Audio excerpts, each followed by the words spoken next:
Twist.io.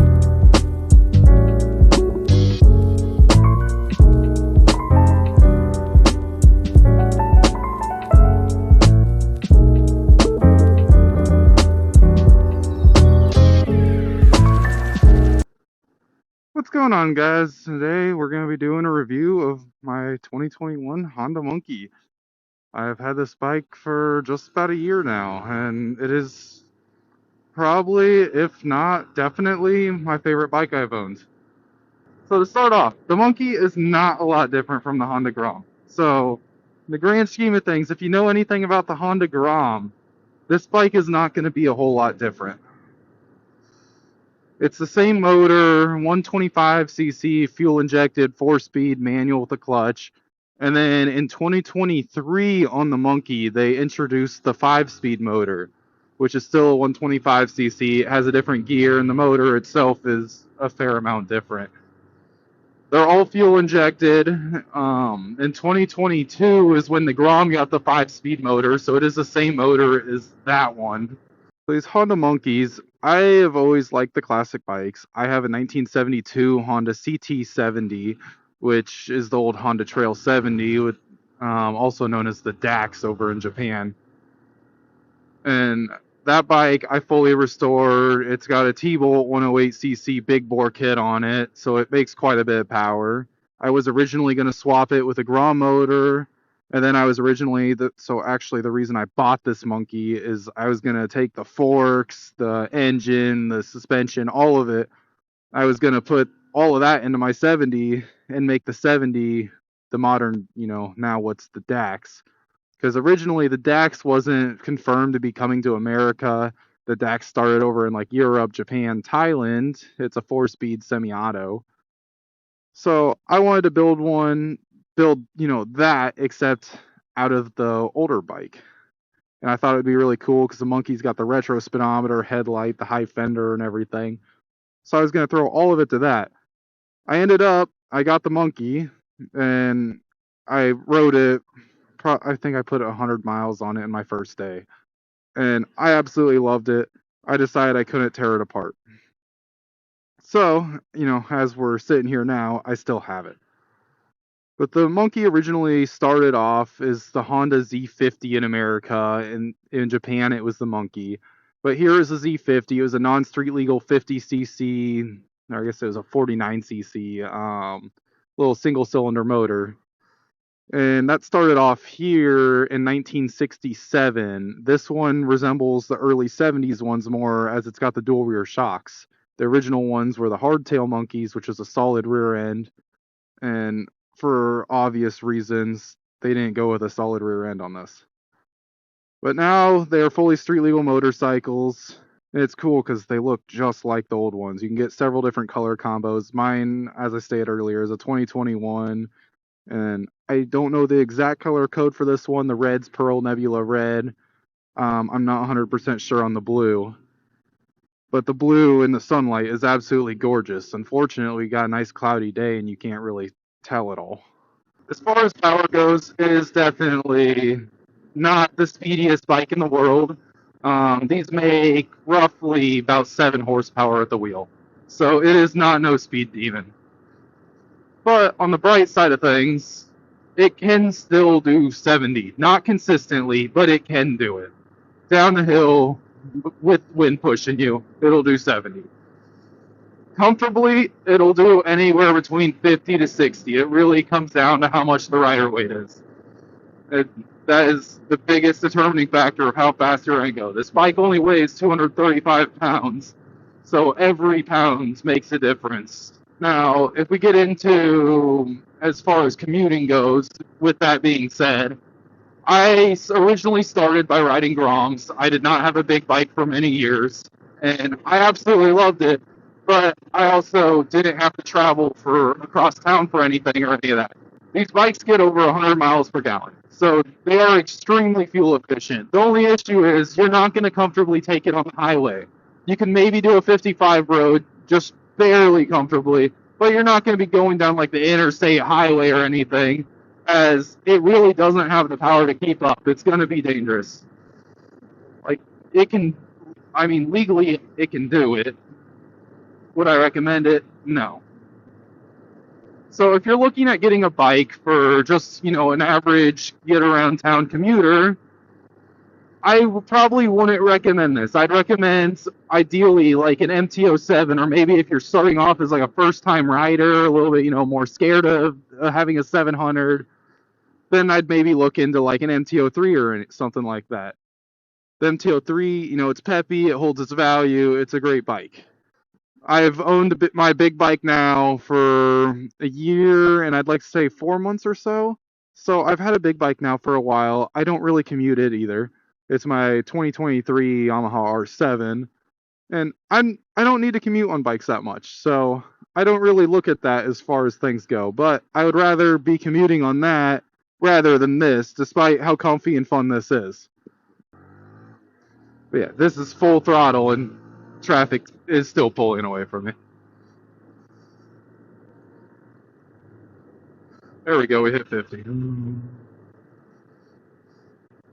Yeah, I would also not recommend this bike if speed is your thing, because yeah, it doesn't go fast. As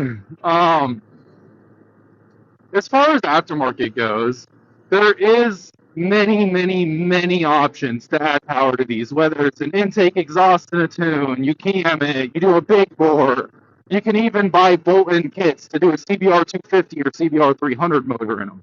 So there are ways to make them fast. For the money, there are way easier ways to go fast, but it's also cool to be able to do it on here. I've had a CBR 250 swapped Grom, and that bike was capable of 100 miles an hour. It was cam, tune, intake exhaust. I had everything done to it but a big bore kit. My buddy that bought it from me did end up putting a big bore kit on it, and then he sold it, and I don't know the whereabouts of that bike anymore. But it was very fast. What I didn't like about it is it was way too heavy. And so I've had also a 181cc big bore, the Katako Neo kit on a Grom. That, honestly, that was a bike I almost wish I kept. That bike was super fun, had plenty of power, could comfortably do over 80, and it rode nice. It still rode like a Grom. Once you swap the motor, it doesn't ride like a Grom so much anymore, and I guarantee these are the same way. This thing rides almost identical to a Grom. Where the big props go on this over the Grom is the seat. You don't have room for a passenger. There's no passenger pegs. That is a downside. But the seat is so comfy. It is literally like sitting on a pillow. I have never been on a comfier bike in my life. The seating position, everything. There's plenty of room for your legs. You can reach the ground easily. The mirrors are in a kind of rough spot. They're kind of hard to use, but it does have them. But as far as the overall comfort goes on it, it's impossible to beat. Like, I could sit on this bike for half the day, like a 6-hour straight ride even, and I would still be comfortable. And in that 6-hour period, I'd maybe have to get gas once. The Monkey's tank says it's online. It's either the same size or bigger than the Grom one, which there is no way. This thing goes through fuel about, I'd say, 10-15% faster. So, and it never takes as much fuel. I don't think I've ever been able to put a gallon in this thing yet, and I always fill it up maybe when it's on 1 or 2 bars. But I have never been able to put a full gallon in this thing still. Now, as far as it goes for also whether do you want a Grom or a Monkey, because that's a big thing when people look at these. It's like a lot of people will decide they want the Monkey, but then if you're going in for something like stunt riding, I would stay far away from the Monkey. There is not much stunt support as far as cages go, handbrakes go, none of that. But the Monkey does wheelie just fine. It is a very fun bike to wheelie. I love how it looks. The seat's a little slippery. You can buy aftermarket seats with humps in them, and that does help keep you on these. But I like the stock look of the seat too much, and it's so comfy. It's just, I can't get over that fact of it. That is literally one of the best things about this bike, is how comfy this seat is.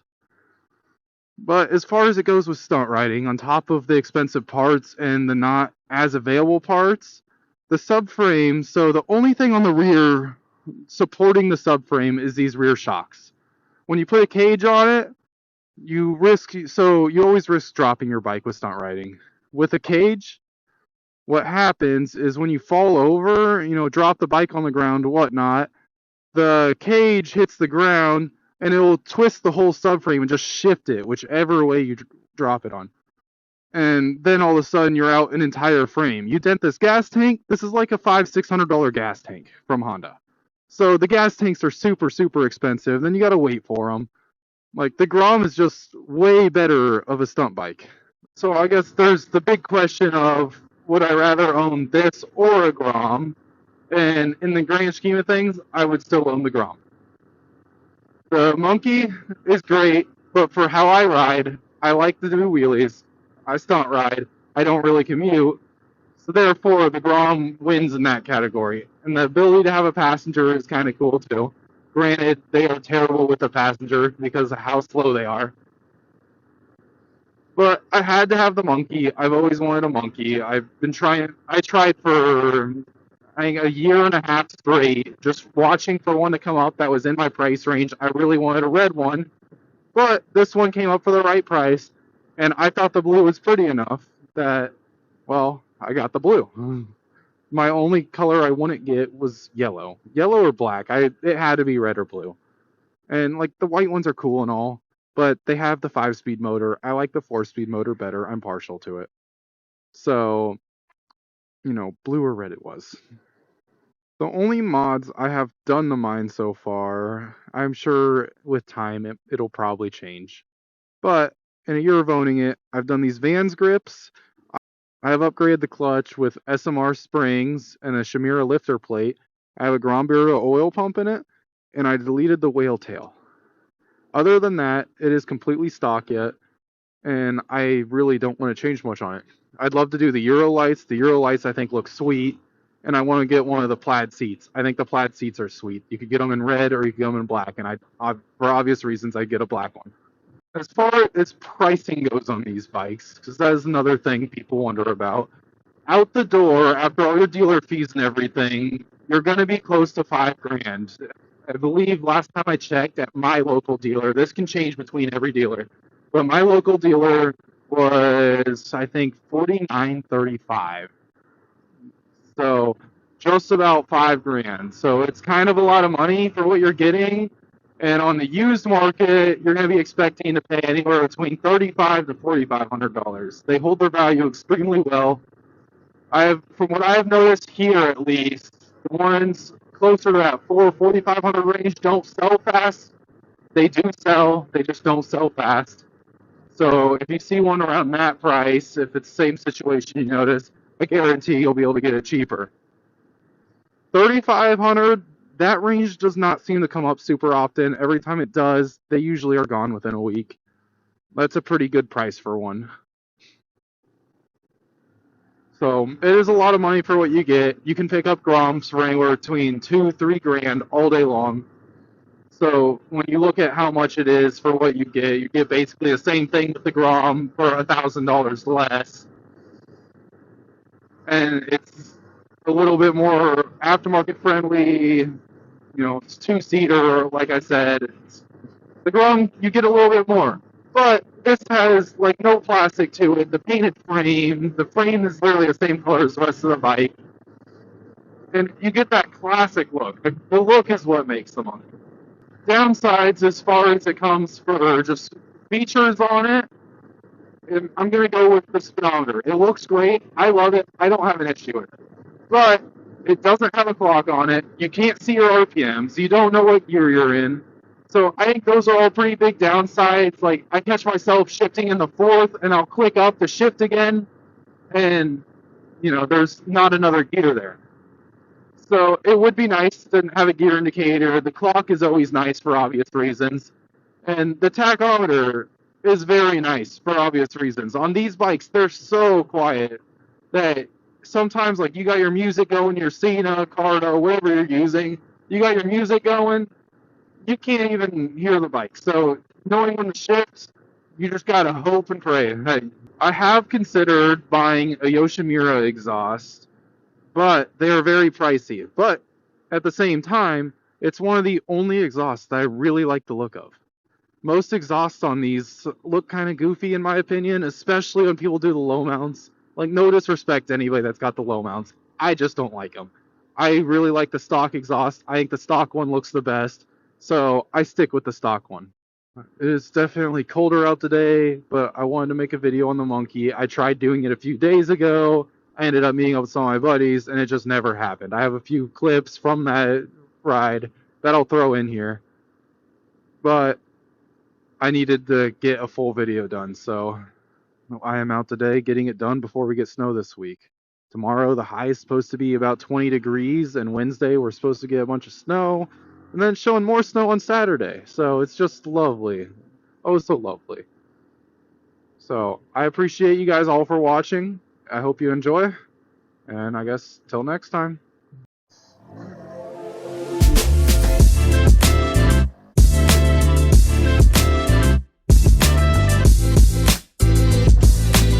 Artlist.io.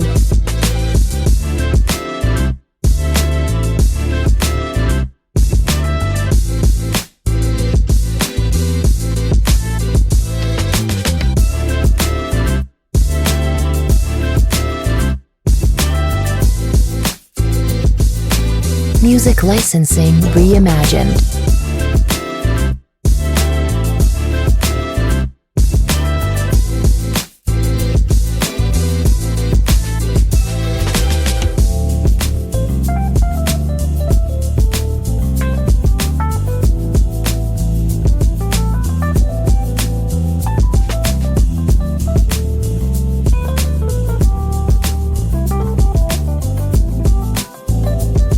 Artlist.io.